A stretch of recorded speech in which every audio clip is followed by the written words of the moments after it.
Do it. How's it going, Wes? It's going all right. Yeah, Awesome. glad it's Friday. TGIF. So that's cool. It's good to catch you once again. So I think we randomly see each other on the recordings or on beaches in Spain once That's in a while. right. But That's right. so that's awesome. What have you been up to lately?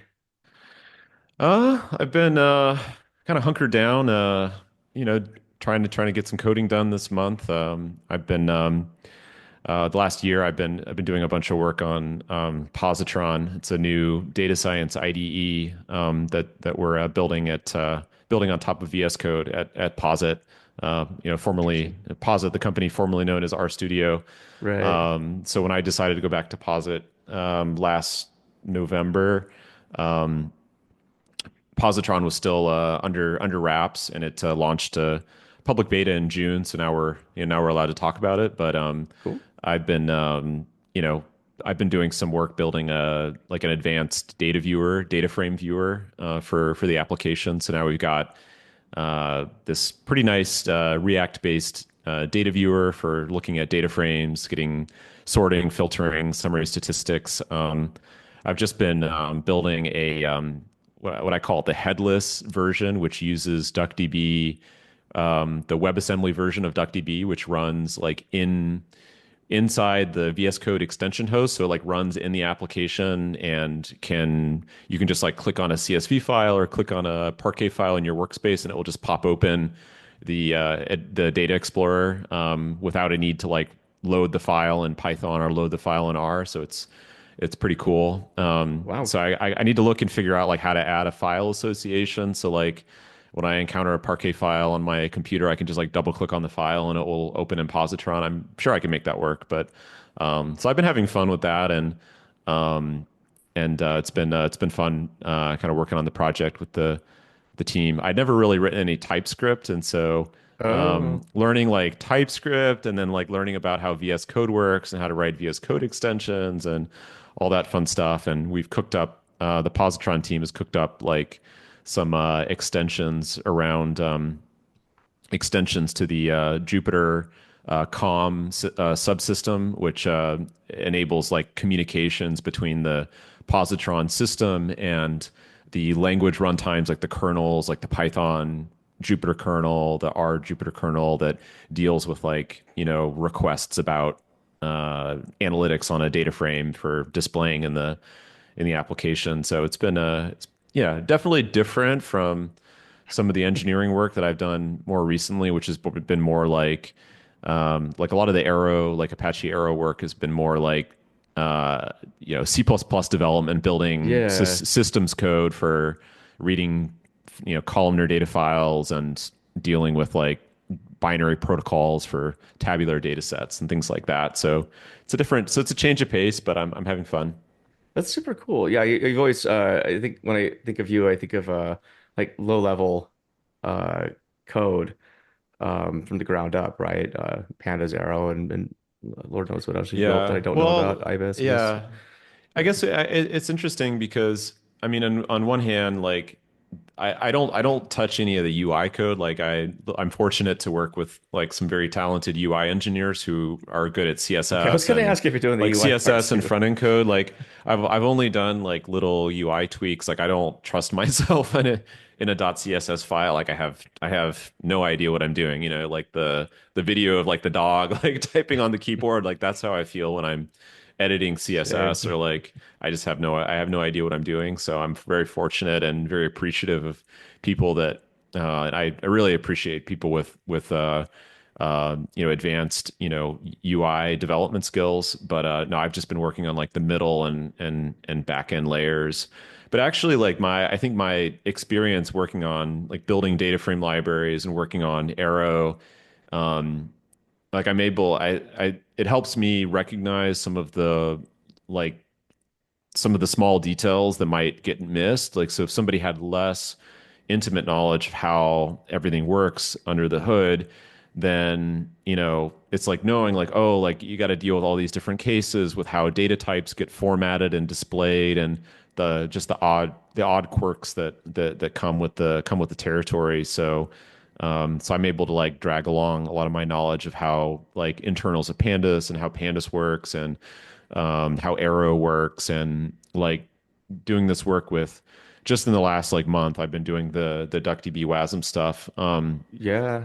Really cool project. Like you run a query, you get an arrow data frame out, like an arrow, it's in JavaScript, and so but it's like an arrow data in JavaScript out of DuckDB, and so like knowledge of arrow comes in Damn. handy there, and so it's a neat project because it's like tying together like it's kind of tying together my world, different worlds that I've worked in the past, and but I actually really like I've always been passionate for visual analytics. Like I co-founded a visual analytics company, DataPad, like Yeah. 11 years ago, and we built like a sort of an interactive data exploration environment that was Python, Python powered, and so kind of makes me feel connected with like that, that part of my life.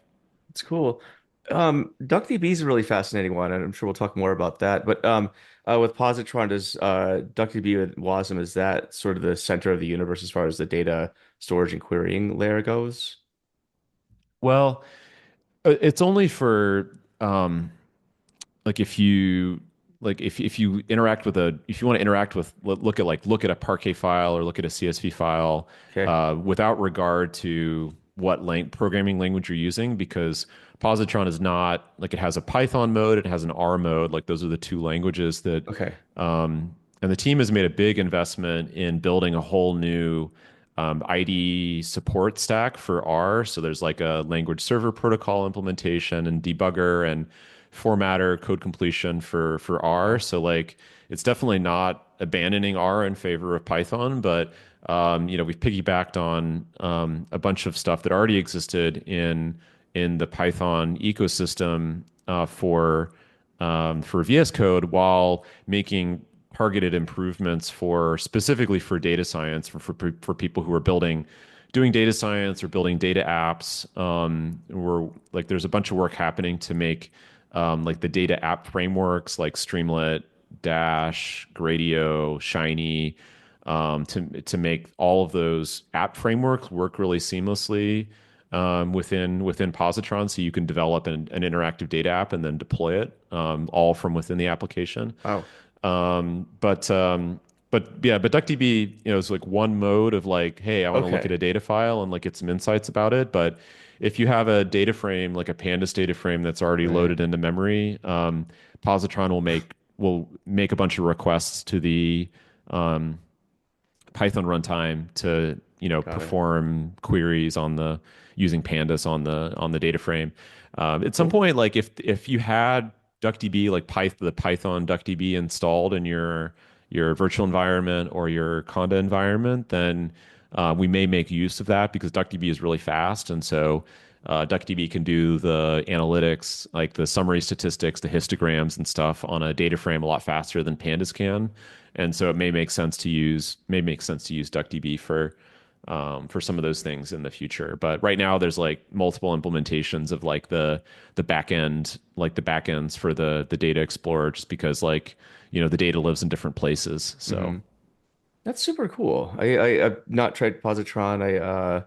Been literally stuck in a I joke my IDE these days is Google Docs and Scrivener because I'm writing a book. I'm sure you understand the pain behind yeah, that. But indeed. Yeah. yeah, Yeah. you're coding just in a different way. But what about the IDE world needed to change or I guess have these improvements? Because it feels like VS Code's widely used. Um, but I guess what's the version of the universe that you feel like the IDE universe needs to go to? Yeah. Well, I guess where data science and data application development is concerned, um, I mean, obviously, one of the leaders in like the open source space for data science IDEs has been RStudio, and Right. I think really like brought that sort of made the like what's called the four pane data science Hmm. IDE layout the mainstream. So the four panes are the editor, the console, the variables pane and the plots. And so like you could have like see like your data, like your variables that you have, and then your plots, your console, interactive console, and then your code editor. And you can obviously minimize one of the panes, but often like if you have got like a big if you have a big ultra wide like a big ultra wide display or some like big display, like it's really cool to have the IDE maximized and be able to have kind of your command center with all your information that you're using to build your project. And so basically like what we've done, like what the team has done with Positron is kind of build that four pane data science IDE layout as like kind of a skin on top of VS Code. So it's Oh, not running as a VS Code extension, like it's actually like I would describe it as a skin, kind of like a reconfiguration of wow. the an overlay on the VS Code UI that provides that RStudio like four pane data science layout with the variables pane, the plots pane. And then, we're working on some other things like kind of like more clickable controls like editor toolbar so that based on the type of file that you're editing, you can get access to controls which facilitate certain types of workflows. So if a lot of people listening might be familiar with Quarto documents or R Markdown, like pretty popular authoring tools, which are really well supported in RStudio. So you can basically author a Quarto document or an R Markdown document. You've got a really nice editing and debugging experience within RStudio. And then you've got little clickable buttons to render and display the rendered output. And so, like VS Code, most of the time is very centered around the command palette. So, like you press, Control P or Command P or Command Shift P to either access a file or to, I think, Command Shift P, or if you're on Windows or Linux, Control Shift P opens the command palette. And so then there's like all the commands that are supported in VS Code. And so you might say like, Command Shift P, like render document. But based on the context that you're in, there's a set of like common controls that may be document specific or file extension specific, where you want quick access to like the most common controls that are specific to that mode. And so like we need to be able to customize the core, like the core UI to provide that like really polished, like data science centric, code first, data science centric IDE experience. And I think particularly nowadays, like it's a pretty common, you're seeing this happen in like a bunch of places, like because people are building like LLM equipped code editors like Cursor, and I guess there's Yeah. Continue is another one, and they've taken the similar approach of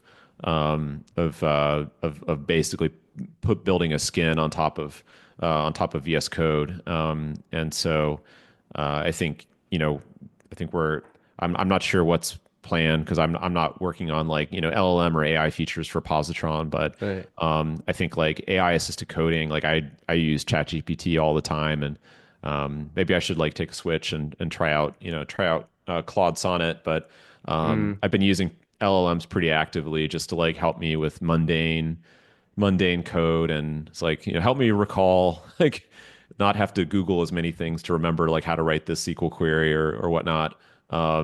It's like gives me the sketch of the answer, and then I can copy and paste that and modify it to be the way that I want. So it definitely made me a lot more productive. yeah. What are you finding with that workflow? Uh, are you finding that it's giving you superpowers? Because you mentioned TypeScript too. It doesn't seem like that's like a Wes McKinney language, but I mean, Yeah, I mean, I had never written a line of TypeScript before doing some work on Positron. So it's been definitely a learning experience.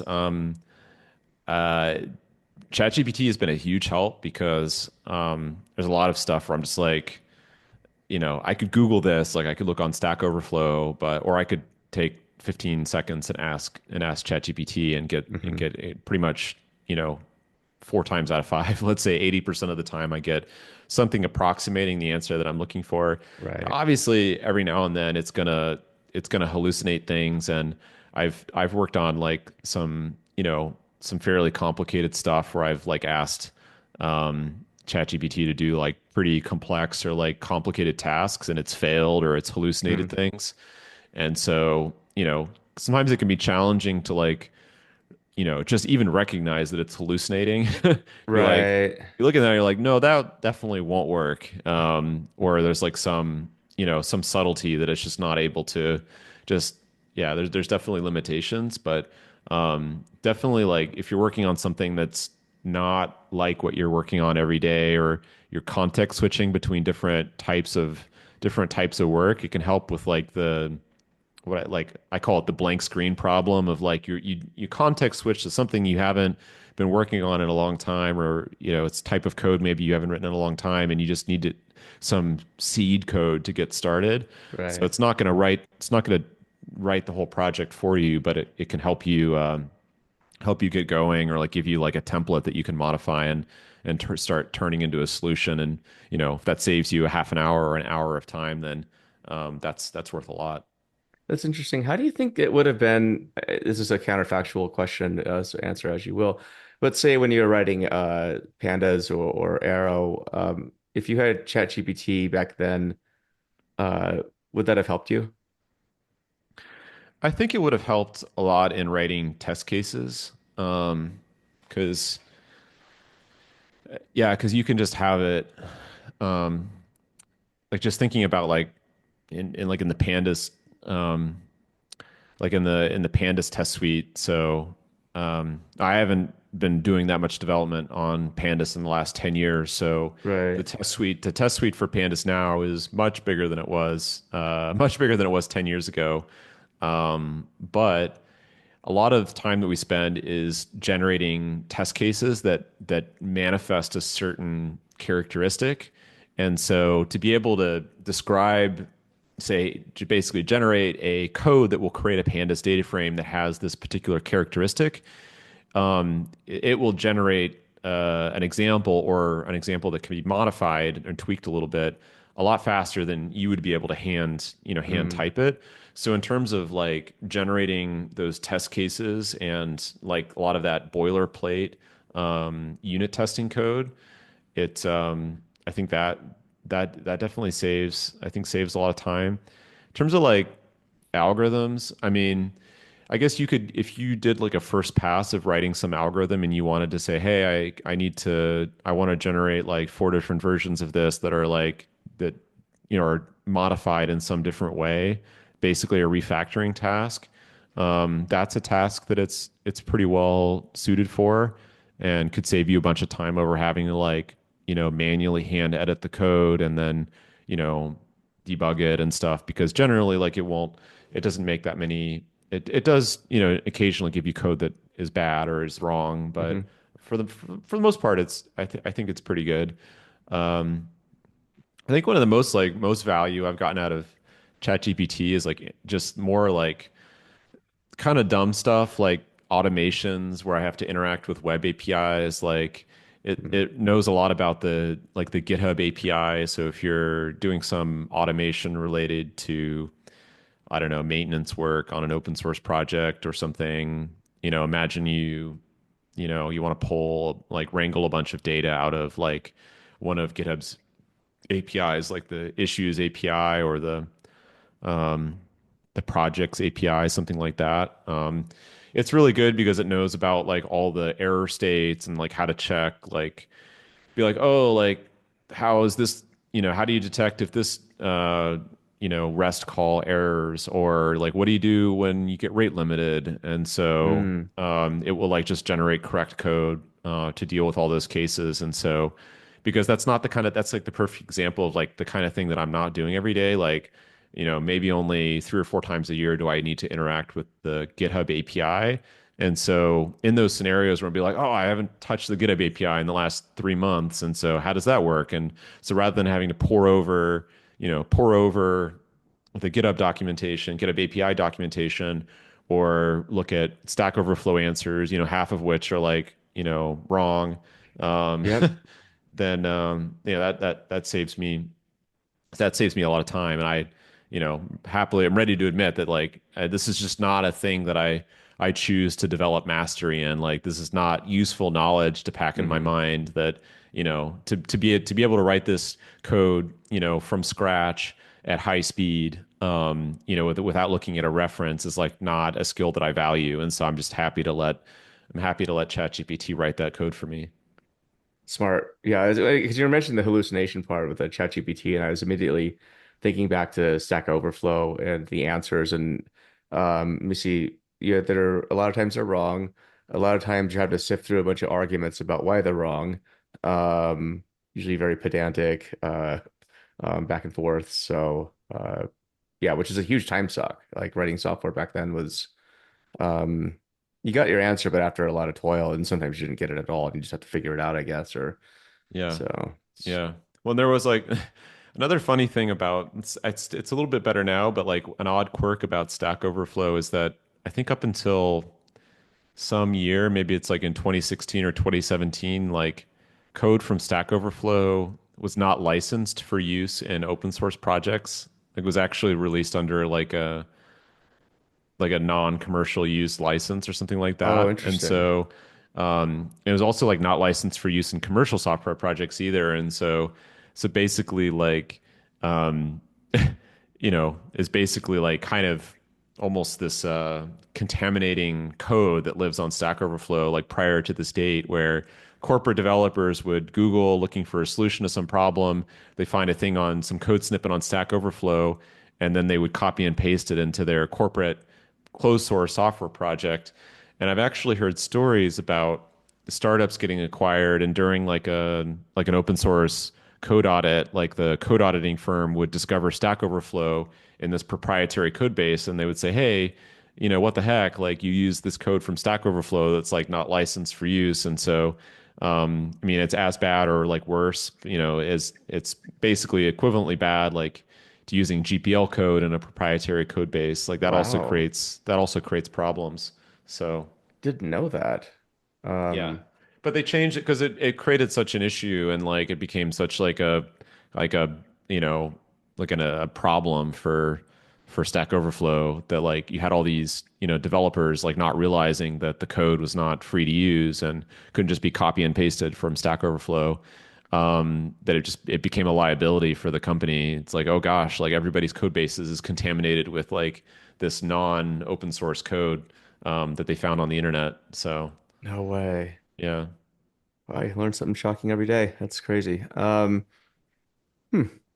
I've always wanted to ask you, how do you start a new project? Say pandas, arrows. We'll start with pandas. Like what was the process like, thinking about it and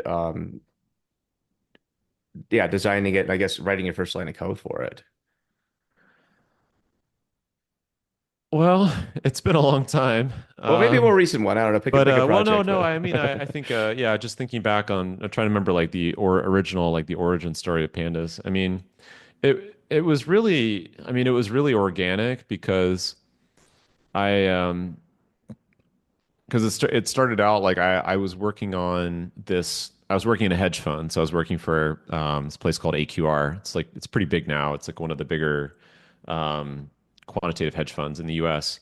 And the company was only about 200 people at the time, and this was like early 2008. So we were like in the early innings of the great financial crisis. So it was like a little bit chaotic and not as chaotic as like the end of 2008. Like that's a different story that I right. can't talk about on a podcast. Things got pretty crazy, but I only kept my job because I was really cheap as a new graduate.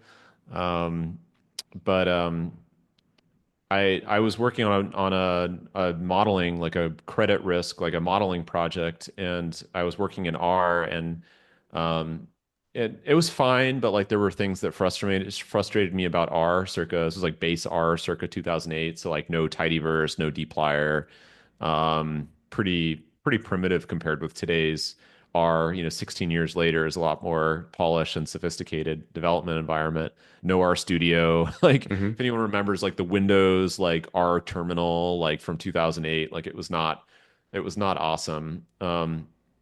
And so And one of my colleague had introduced me to Python, and so I was like, hey, like, why don't I try just making a little data frame, a little derpy data frame implementation in Python, and it was basically just a class with a dictionary of arrays, like v.001 of pandas, and then I was like, well, I've got NumPy, I've got SciPy, I've got some statistical functions. I found this library called Stats Models, which Oh provided yeah. robust, like, or the RLM, like robust linear model library implementation. That, and I found is like, oh, it has the same results as it was built by a Stanford professor, this guy Jonathan Taylor, and so I was like, okay, like I've got the tools that I need to build my project, and so I just started like rebuilding my R project in Python as like an experiment, and incrementally built up the stuff that I needed, the stuff that was missing, that I needed from R and Python. And then I started adding some of the stuff that I always wanted, like the row labels and the Mm, automatic data alignment and things like that, because I was like wrangling all this messy data out of different like SQL tables, and some data would be missing. And I was like, I just want a tool that will like automatically deal with like aligning the arrays and making things nice and rectangular and mm, automatically filling in the missing data. So it was pretty organic, but and so like things like incrementally developed over a couple of months, and then, after a time, I had like a few Python files with like maybe a few thousand lines of code, like not a lot of unit tests, because I was just building something for myself to use. Like I wasn't, right. building, production software, at the time. But at a certain point, I started socializing the code with my colleagues, say, hey, try out this Python thing. And it was hard to install Python at the time. And so that was a whole big, rigmarole of like how to get Python installed on people's machines and how to get all the libraries and Was this everything. Windows too? It was Windows, yeah. Oh boy. Yeah, back then it Yeah. was not what it It is was now. not, it was not awesome. Yeah. Like, yeah, no conda, like, yeah, no binary wheels, like no, you couldn't install you had to like download .exe files. Like it was awful. It's absolutely terrible. Um, so, but once all that was sorted out, then I was like, okay, like maybe you should start turning this into a real software project, and Interesting. writing unit tests and things like that. So pretty incremental. I mean, I think Arrow was like a little more, fast forward 8 years to 2016, was a little more of like a planned city. So like think Salt Mm. Lake City and not Rome.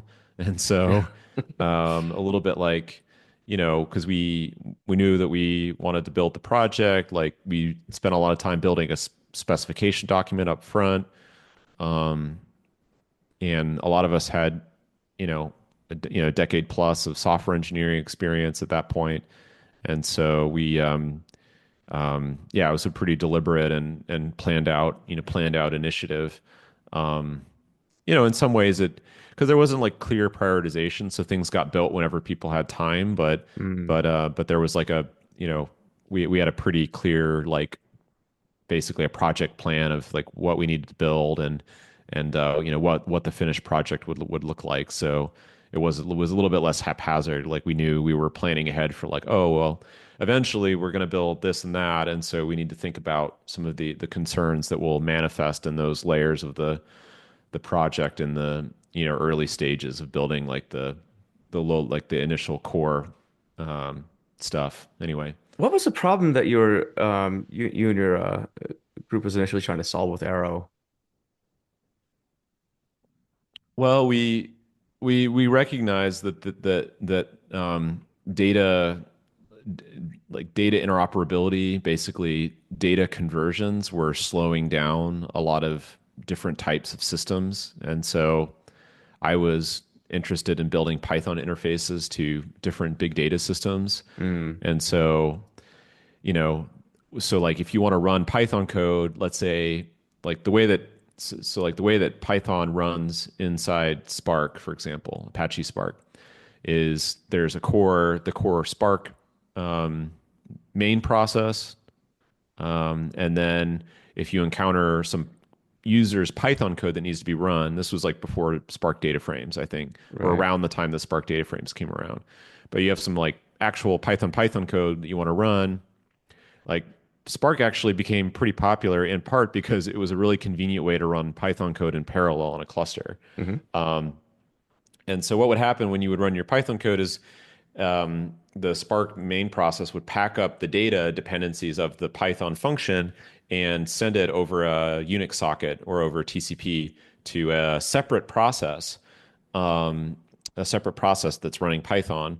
It will receive that data and then convert that data into Python data structures and then run the Python code. But that like data transfer and conversion, so there's like a double conversion. So the Scala process needs to generate a payload that gets sent over, and then the Python process converts from that payload into its data structures. And maybe you eventually want like a NumPy array or a Pandas data frame or something. But people would look at would profile their workloads or do benchmarks and find that convert data conversion was taking like 80 or 90% of the runtime of the whole application. And so, we're all looking around at each other and we're like, this clearly this clearly is not going to work longer term. Like we need to come up with a solution to this. And so either we could build something that would be a one kind of a bespoke solution. Maybe you could build a bespoke solution for Spark. Like this is the efficient Spark data protocol for, sending data to Python and other programming languages. But then you end up with like many bespoke protocols for moving data around efficiently. So by creating a like a standardized interface, we reduce the implementation complexity by having one thing to implement, once per programming language, more or less. And so the producers and consumers can say, okay, like you want to move around a big table of data, you want it to be as fast as possible, minimal conversion, and then you can just use this arrow. Your producer application produces arrow, your receiver application receives arrow, preferably can act directly on the arrow data without need for further conversions. There was a little bit of a chicken and the egg problem because Yeah. initially there weren't a lot of libraries that could natively process arrow data. And so initially it was like, well, we produce Arrow only to convert from Arrow into something else like a Pandas data frame. But we were able to get like because Arrow was designed to be efficient, even with the conversion to and from Arrow, we were still able to get like 10x or 100x speed ups in certain workloads just because Arrow was like designed for to be efficient to convert to and from. Hmm. But now in 2024, now we've got all these essentially Arrow native data processing engines that can do, high performance analytical SQL and other, time series stream processing directly on Arrow data with no need for further conversion. And so basically, it was a very long, patient game of like waiting for the processing engines to be built so that people could start building more Arrow native applications. So that's finally happening now, but it's taken the better part of a decade for that to do Yeah. that. And Arrow is like a preferred input output format for DuckDB, for example. And so Interesting. back what I was saying about DuckDB and Positron, like that's using Arrow, and so Right. it's cool to be like, oh, I run a SQL query, like I get Arrow out, and if I needed to hand that off to something else that knows about Arrow, then I wouldn't have to do any further conversions. And with a large data set, that really, if you're working with large data sets, gigabytes or hundreds of megabytes or gigabytes of data, that really pays off in terms of like latency and interactivity. Hmm. That's really fascinating. Doesn't Spark use Arrow too? Isn't it first class citizen there as well? It Remember? I've lost track of all the different things it's using Arrow for, but Yeah. at least in terms of like um, running user-defined functions, like getting data from the Spark main process into Python, for example, it uses Arrow, um, and then yeah, on the Python side, Yeah. if your custom function uses Arrow, then you can avoid an extra hop. You can avoid an extra hop there. Cool. So like let me see, you've conquered oh. would say conquer. It's kind of a weird word, but I would say you single-handedly did popularize data frames. They'd been around for ages. I think data frames came out in 1990, if I'm not mistaken, or something like that. I think with S way back in the day. Then there's R, but then I would say that Pandas. Well, last time I looked a couple months ago actually to see the number of downloads on PyPy for Pandas. It was like 5 billion or something like that. It was a few. Wow, that's Uh, pretty crazy. Yeah. yeah, it's like if that were a Taylor Swift track, that would still do really well on Spotify. But that's Pandas. And I think I joke that import Pandas as PD is sort of a face tattoo for data scientists. It's just become like the um just everybody knows it, right? And then Arrow obviously brought big efficiency gains to the data industry. Uh, as you kind of look out in terms of like, the next thing, and I'm not talking about positron, but just a thing that you're burning to see in this world, what would that be? Well, I wouldn't say that I mean, I've definitely made data frames more popular, but I Uh, wouldn't, I wouldn't claim that I, I was a prime mover in popularizing them. Maybe popularizing them in the Python I think in world. Python, Yeah, I think unequivocally Python in world. Python, Yeah, you definitely made it. Yeah, I think yeah, yeah, that Hadley, I think on the R side, definitely helped popularize it with dplyr. yeah. Yeah. Well, I ask myself this question a lot. Like, I think Arrow was a big problem that consumed a lot of energy for for many years. And I was fortunate to have really amazing partners to make Arrow possible. Companies like Posit and Two Sigma were huge in making Arrow happen. Started a company, Voltron Data. We invested in just a had great investors. We were able to invest a huge amount of capital into developing Arrow and the Arrow ecosystem. And so now I'm kind of like asking myself, like, well, what now? What's the next thing that's going to help the ecosystem continue to innovate and grow?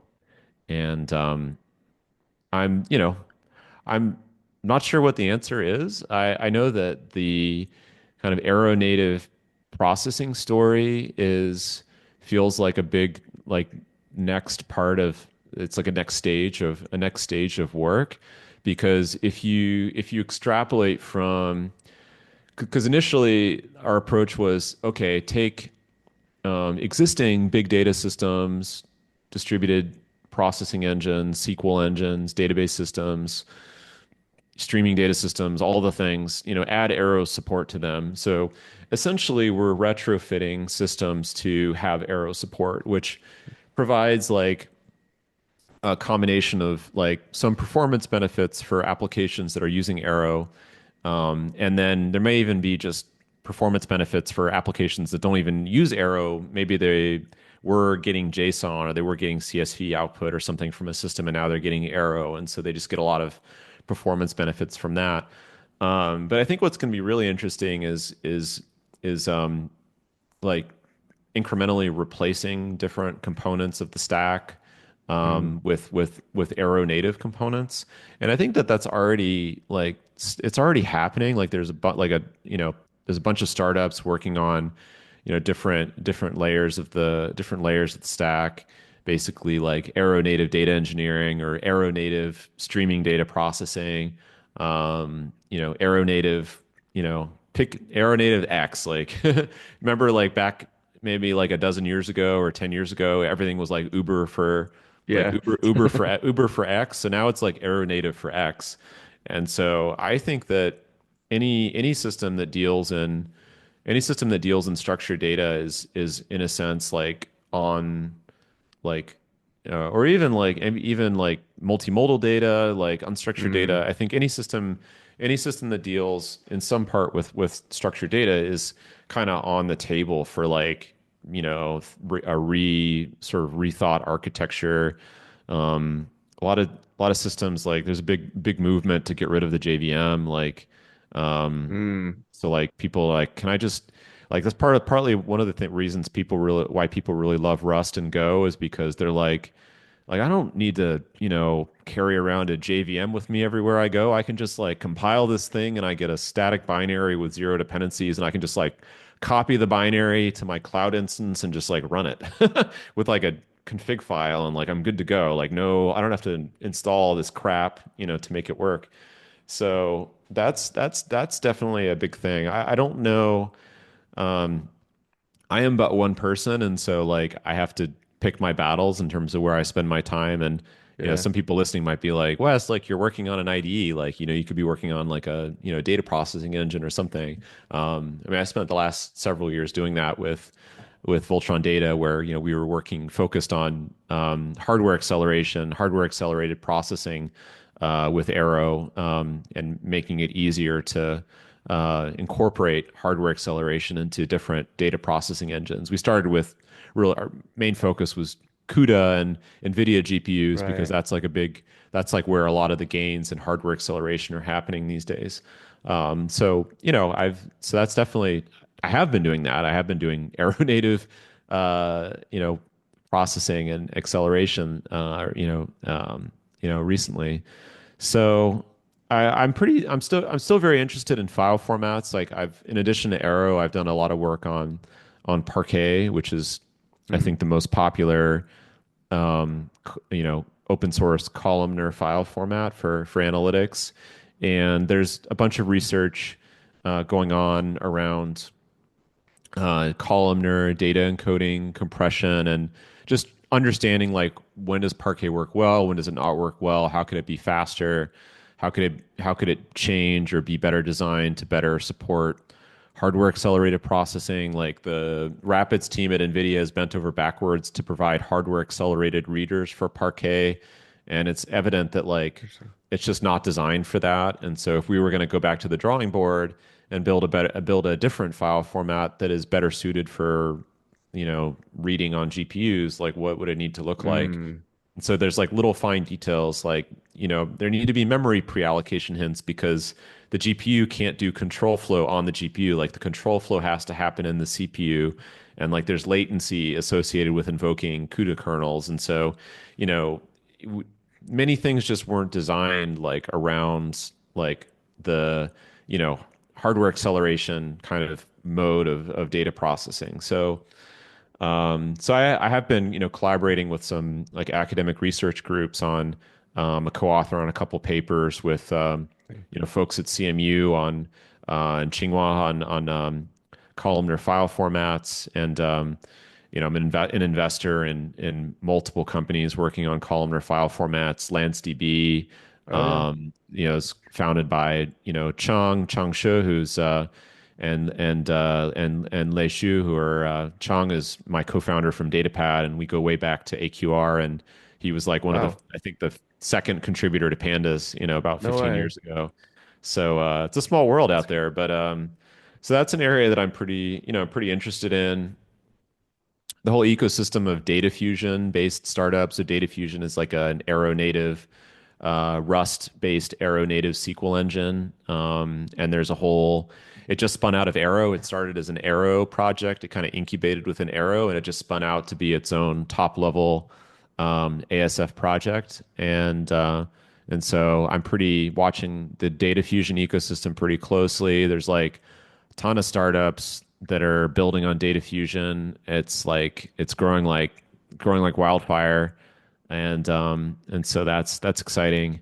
So yeah, I also recognize that like I don't have to I don't have to be like the what's the word? The Sisyphus kind of rolling the stone up the hill. Like right. I think that a lot of the role that I can play nowadays is helping build connections, build a stronger, healthier, more productive community, helping people collaborate with each other. And so I spent a lot of time networking and talking to people and trying to understand like what are people motivated by, like what do they want to see happen, and like what are ways that we can collaborate better, communicate better, build more healthy, productive, open source communities.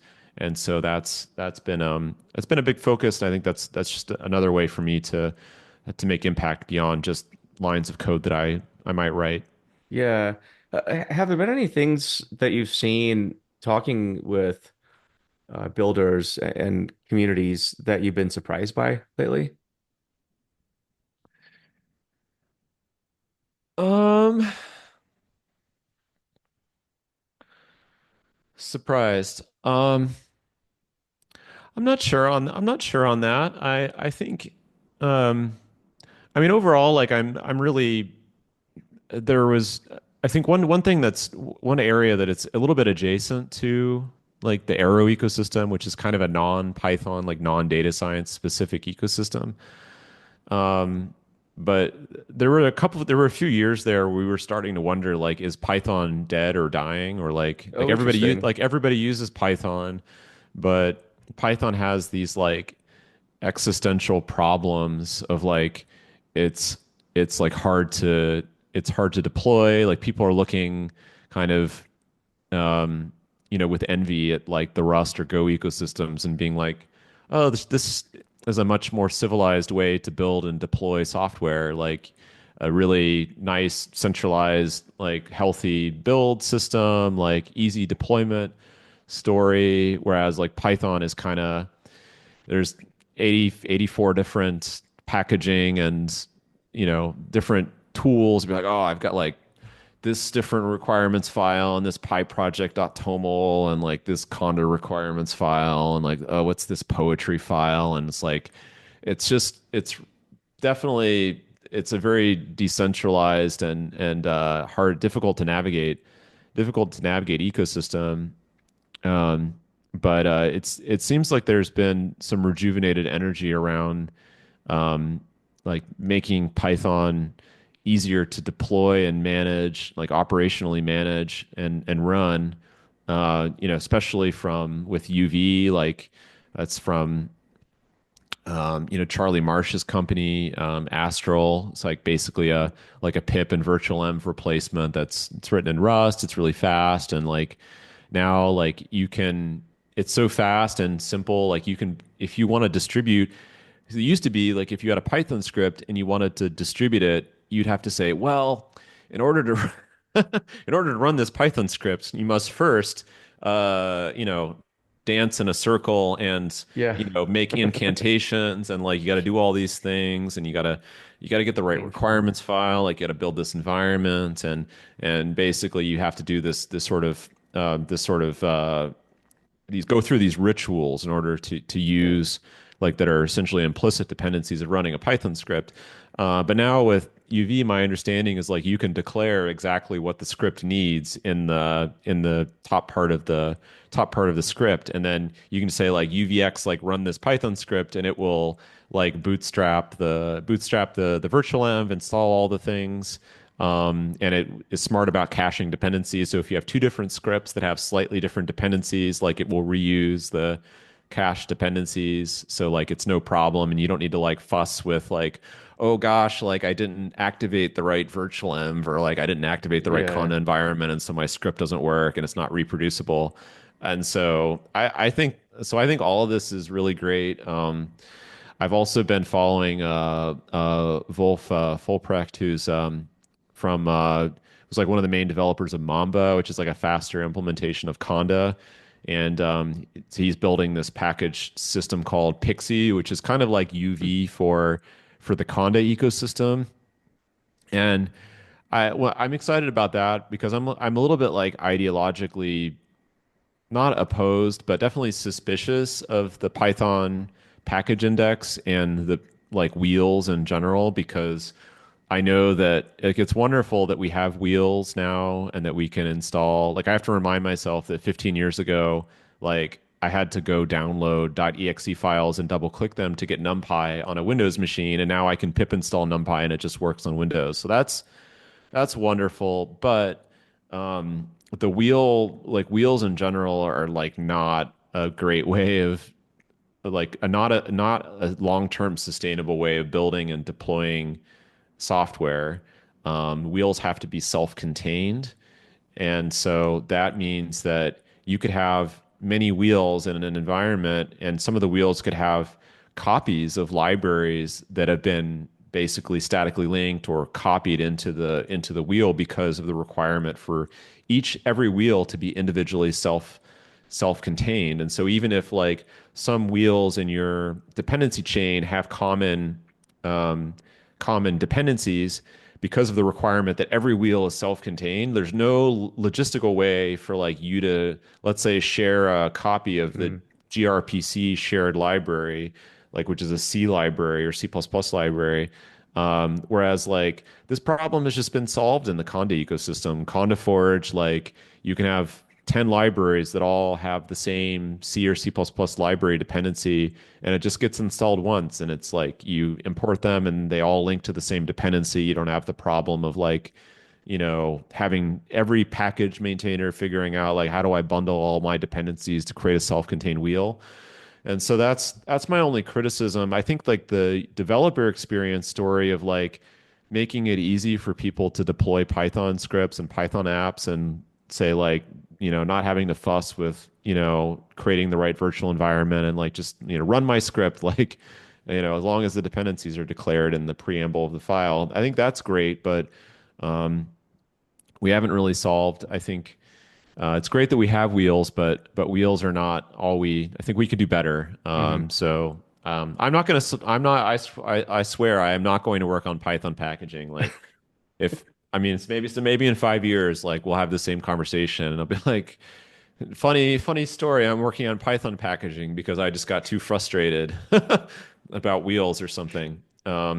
But it's a little bit unfortunate. I think like the some of these Python packaging things like there's so much inertia and it's so hard to make changes and users don't really care because users as long as it works like I pip install UV install and it hmm works like that's I don't I could care less as long as it works like pip install TensorFlow pip install PyTorch like you don't want to know the mountain of dead bodies that wheel is in, kind of installed and sitting on top of. It's insane, just kind of the hoops that developers have to jump through to create these wheels. But the users could care less, and so they Yeah. just want to be able to install it. And but yeah, especially like these more complex libraries that have a lot of like um, when you pip install PyTorch, like it has to install the CUDA runtime because it's a dependency. So, yeah, it's pretty, yeah, pretty gnarly. But anyway, that was a long tangent, a rant about Oh, no, it was. rant about Python packaging. But that's it affects all of us. It certainly does. Kind of switching gears and closing out. I am, people know you as, as Wes McKinney, right? The data, the Python person, the Arrow and whatever. But I don't know if you talk very much about what you do outside of work, but maybe could you give people sort of a glimpse into the life of Wes outside of pondering wheels, in all of its Yeah, glory? yeah. Uh, let's see. I what do I spend most of my time doing? So, I mean, I'm still a pretty avid video gamer. Harkening back to my, GoldenEye 007 days in the late 90s. I don't have as much time to play as I used to, so it's more of like casual Metroidvania here and there, or Oh, you maybe a play Jap Metroid? or yeah, Metroid or like Metroidvania is like a whole Okay, maybe. genre of like video games, Okay. I've never Castlevania heard that. games, Metroid games, kind of the map exploration, like you get abilities and you can explore more of the map. Like Yeah. I just played this game called Ender Lilies. It's like a Metroidvania, and of course Huh. I love Hollow Knight and all of the like kind of Castlevania, like Symphony of the Night kind of offshoot games. Like are all super fun. Japanese RPGs I also like. Hmm. I study foreign languages. Like I've traveled a lot, and I still travel a lot, and so like language learning has always been kind of a passion. And so I spend a little time every week, working on that, and have the opportunity to spend a lot of time in Europe. So like yeah, like Hmm. France, Spain, Germany. Like I've spent a lot of time.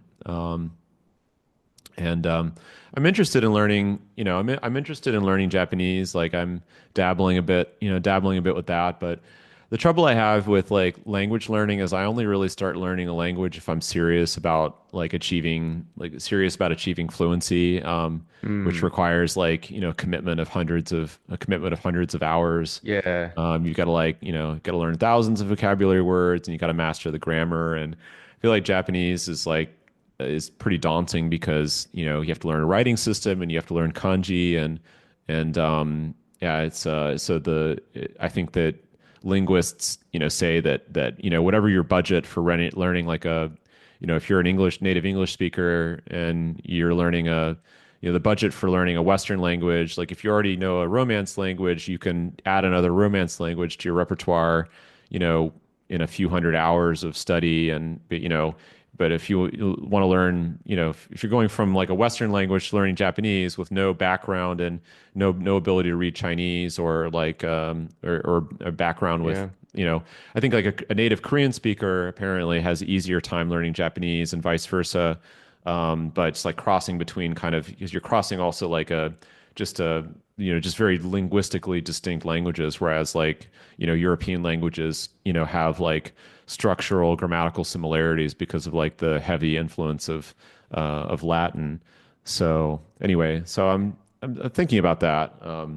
But outside of that, I mean, I do yoga. It's funny, like Hadley Wickham and I are both yogis. So we discovered that Oh, we have fun. that in common. We've never done yoga together, so maybe we'll take a yoga class together sometime.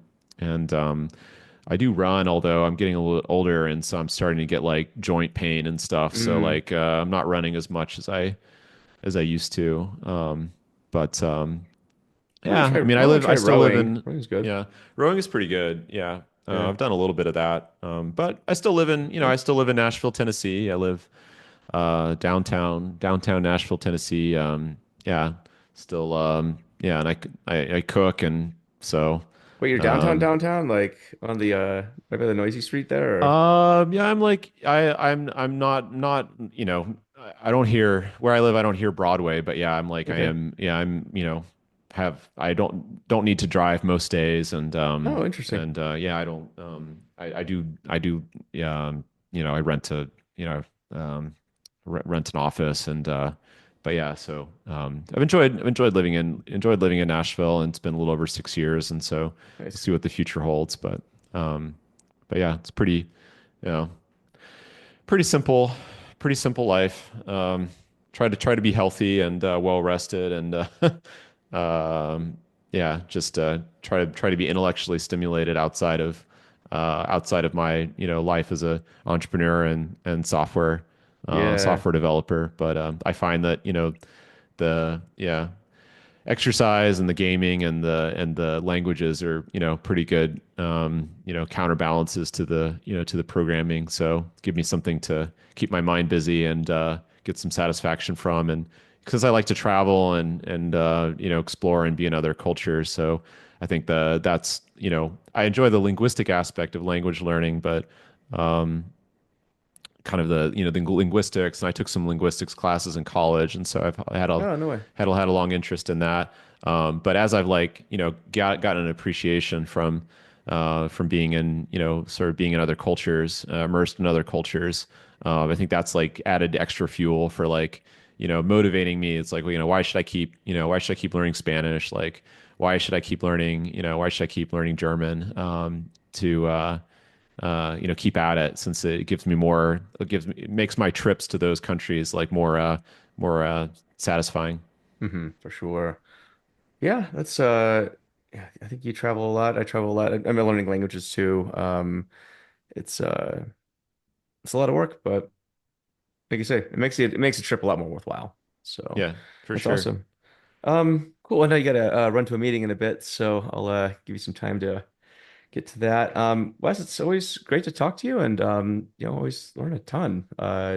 Your depth of knowledge is the thing I find super impressive. The fact you're able to, I think, do all these things, including learning Japanese, which is insane to me, but that's I a wouldn't, different I mean, story. I would say I'm dabbling. Definitely So, okay. Well, it's yeah, yeah, but it's always great to talk to you. So well yeah, hope you have a great winter. We'll maybe catch up another time. So sounds good. yeah, Thanks for having me on the show. Great to chat. Yeah, likewise. Take care.